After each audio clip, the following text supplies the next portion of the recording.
वो भी कितने अच्छे शुभ विचार मेरे और मेरे बच्चों के लिए, मेरे परिवार के लिए रखते हैं, पर आज वो उनको अपने लग रहे हैं, पर वो पीठ पीछे क्या है वो मैं बहुत अच्छे से जानती हूँ। तो वैसे तो हमारे घर ड्राइवर आते थे, जैसे आपने एक अंकल जी देखे हो वो हमारे ड्राइवर थे। तो मम्मी पापा जी कभी आते अपने बच्चों के लिए अकेले आते, कहते हैं ना सब फूला पाल के आप साथ में लेके आ रहे हैं। ठीक है, वो लोग छोड़ेंगे ही नहीं उनको, पता है, वो अच्छे से भी रहे ना तो वो उनको छोड़ेंगे नहीं अकेले में। फ्रेंड्स, वो माँ बाप कैसे खुश रह सकते हैं जिनके बच्चे चले गए हो, वो भी इस उम्र के पड़ाव पे जब उनकी सख्त ज़रूरत है।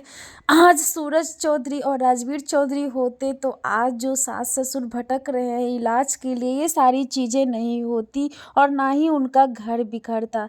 जैसे उनके बेटों इस दुनिया से छोड़कर चले गए, वैसे वैसे जो बूढ़े माँ बाप की है उनकी स्थिति जो है वो खराब होते चली गई।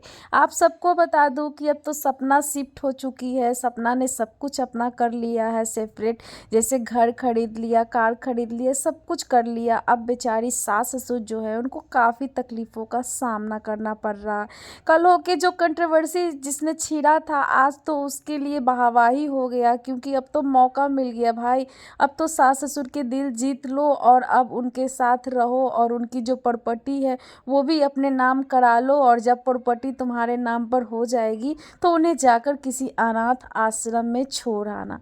क्योंकि जिस तरीके से तुम सबका प्लानिंग चल रहा है, अब सारी चीज़ें समझ में आ रही है।